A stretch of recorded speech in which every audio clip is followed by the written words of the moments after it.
Il est 8 heures, l'heure du début des cours, mais pas pour tous les étudiants. Le décrochage est une réalité dans le milieu de l'éducation. En 2005-2006, le taux de décrochage scolaire a atteint son plus bas niveau, c'est-à-dire 9,1 % au Canada. En Ontario, une des provinces avec le plus bas taux, c'est 8,4 % des étudiants qui ont décidé de quitter les bancs d'école. Dans le fond, j'ai lâché l'école parce que j'avais des difficultés d'apprentissage. Puis jamais été trop bon en français, puis mathématiques, et ainsi de suite. Puis c'est ça, j'ai fait mon possible, j'ai fait ce que j'avais à faire, puis je me suis trouvé un petit métier, puis ça me plaît. Dans le fond, j'ai arrêté à cause que j'avais aucune idée de ce que je voulais faire. Puis je regarde tous mes amis qui ont continué au cégep, il y a la moitié qui ont lâché parce que c'était pas ce qu'ils voulaient faire, puis là, ils sont en train de travailler pour décider. Dans le fond, ils ont perdu leur temps. Puis moi, j'ai travaillé à la place, puis j'essaie de trouver ce que je veux faire en ce moment. Les jeunes tendent à décrocher parce qu'ils ne savent pas dans quel domaine ils veulent aller, dit Sophie Bonneau, une conseillère à la Cité collégiale d'Ottawa. Pourtant, l'orientation est un moyen favorisé dans les écoles pour guider les étudiants dans leur avenir. Ce n'est quand même que 66 % des garçons qui ont obtenu leur DES, diplôme d'études secondaires, en 2007 et 2008. Alors, c'est difficile de se garder motivé si on ne sait pas exactement à la fin ce que ça va nous donner. Mais si on a un but, puis l'orientation, c'est ça que ça nous amène à faire un but précis au niveau de notre carrière.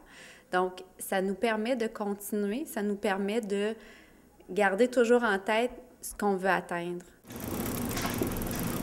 Les décrocheurs se lancent sur le marché du travail lorsqu'ils délaissent leurs études. L'attrait de l'argent est important pour ces jeunes qui quittent très souvent le foyer familial.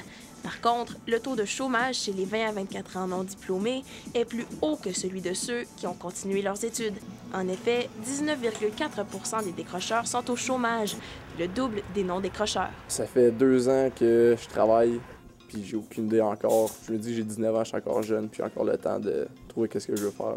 Fait qu'éventuellement, quand je vais trouver ce que je veux faire, ben je vais me lancer là-dedans, puis je vais foncer à 100 %. Si beaucoup de décrocheurs ne retournent jamais sur les bancs d'école, 29 % d'entre eux se tournent vers des centres d'éducation aux adultes. De ce pourcentage, 25 % avaient un emploi lors de leur abandon des études. Le plus dur, selon les experts, c'est de cesser de travailler à temps plein. Mais l'attraction d'une carrière plus payante est une bonne motivation pour retourner à l'école. S'ils commencent à travailler après leur secondaire, ils vont voir qu'il y a du monde qui, après leur cégep ou après leur université, vont faire beaucoup plus d'argent qu'eux autres. Ça va peut-être les encourager à aller aux études. Comme moi, je vais y retourner comme ça, je vais pouvoir éventuellement avoir un métier puis être bien placé pour faire ma vie, là.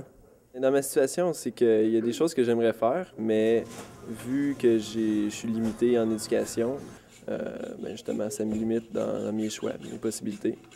Puis, mais ça reste quand même que je peux décider pour moi-même ce que je veux faire dans la vie. Puis, ça reste entre mes mains. Mathieu et François lancent un appel aux jeunes. Finis au moins ton secondaire. Puis après ça, si tu veux prendre un break, au moins tu as ça de fait, puis tu peux recommencer n'importe où que tu veux après. Faites votre possible.